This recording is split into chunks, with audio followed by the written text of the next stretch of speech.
Lord Macaulay का system 1813, फिर जैसे कि बात हो रही थी कि 685 रियासतें और उनके अंदर अलग अलग सिस्टम और हर एक का, और मेन जो चीज़ थी कि किसी ने भी जो है वो एजुकेशन सिस्टम की तरफ जो है वो तवज्जो नहीं किया। अब लॉर्ड जब यहाँ पर अंग्रेज ने अपने आहिस्ता आहिस्ता जो है वो कब्जा करना शुरू कर दिया तिजारत की खातिर, और जो चीज़ें यहाँ से देखी ज़मीन ज़रखेज़ थी, तो आहिस्ता आहिस्ता जब जैसे तंबाकू है वो काश्त करवाना शुरू किया यहाँ से, मेन जो मैन्युफैक्चर यहाँ से तंबाकू, फिर वो लेकर जाते रहे यहाँ से सकवा, यानी कि उसको खुश्क करवाते और ले जाते, और फिर वहां से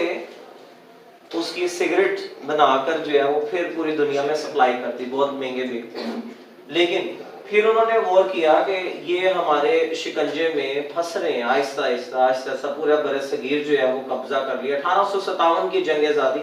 जंग प्लासी भी होती है 1757 में, 1857 में जंग आज़ादी का नाम जिसे दिया जाता है गदर, तो आखिरी जो कील था वो भी दिल्ली के ऊपर जो है वो ठोक दिया गया कि और उस पर कब्जा कर लिया। वहां से क्या हुआ कि अब पूरे का पूरा जारादारी जो है वो अंग्रेज की कायम हो गई। अब उनको चाहिए थी एक मशीनरी काम करने वाली, फिर फैक्ट्रियां भी यहीं पर बनी, नई नई चीजें इंट्रोड्यूस करवा दी। एग्जांपल सर्विस कंपनी, शूज एक मैन्युफैक्चर है ना, वो वहां से इंट्रोड्यूस, ब्रांड जैसे अभी बात कर रहे थे सर, तो ब्रांड जो है तो इंट्रोड्यूस करवाया यहाँ पर। लेकिन ओवरऑल क्या होता था, साला साल एक ही जूता जो है इस्तेमाल होता था। पुराने गांव के अंदर क्या हर गांव के कुछ एलिमेंट्स होते थे, मिसाल के तौर पर एक गांव का एक नाई,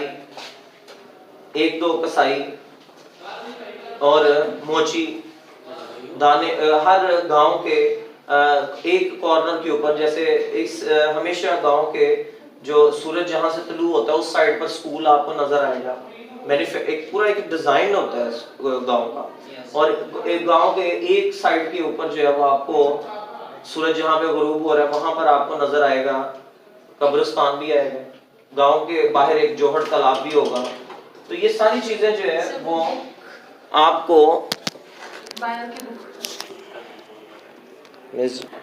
तो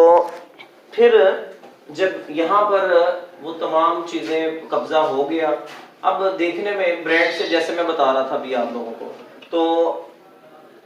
यहाँ के लोगों को उन्होंने ब्रांड्स पे लगाना शुरू किया। ये क्या आप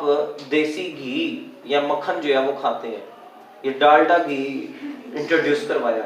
और इसके मैंने चूंकि वो एडवर्टाइजमेंट में हमें पूरा बताया गया कि ये कैसे लॉन्च हुए थे सिस्टम। तो गली के नुकरों पर, गांव में मुख्तलिफ चौराहों पे, शाहराहों पे खड़े होकर इनके ब्रांड जो आज भी ऐसे ही इंट्रोड्यूस करवाए जाते हैं। कोई भी नई चीज सैम्पलिंग टेस्ट कर लें आप, तो पकोड़े निकाल कर यहाँ पे वो देखते थे यहाँ की डिश क्या है और उसको कैसे निकाला जा सकता है, वो इंट्रोड्यूस करवाते थे फ्री। फिर कहते थे ये जो कॉन्सेप्ट है, साइकोलॉजी है बस, कि हम सुबह लस्सी पिए तो हम जी सुस्त पड़ जाएंगे, नहीं ऐसा नहीं है, गलत है बिल्कुल। उन्होंने सिर्फ, जैसे आप उनके इश्तिहार देखें चाय के, तो वो उसमें जो है वो लड़की सुबह सुबह एक सिप लेती है और यूं बाल उड़ते हुए और नौजवान नस्ल को जो है वो इस पे लगा दिया है कि वो एक बोतल जो है वो एक सिप ले, लाल खट्टी पीली गंदी मंदी बोतलें आप लड़कियां भी पीती हैं, तो उसके बाद जंप लें और बिजली फ्री में हासिल।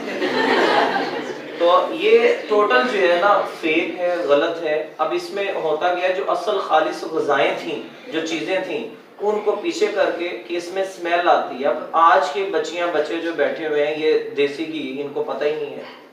देसी अंडे, तो इसीलिए जो है वो हम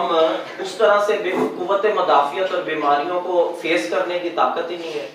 तो आहिस्ता आहिस्ता ये सारी चीजें यूं इंट्रोड्यूस करें, क्योंकि एजुकेशन नहीं थी, एजुकेशन आम नहीं थी, उस पर वर्किंग हुई नहीं थी। इसी तरह एक रिसर्चर है, खातून रिसर्चर, उन्होंने अपनी किताब में लिखा है कि अगर ताजमहल के ऊपर जितना रुपया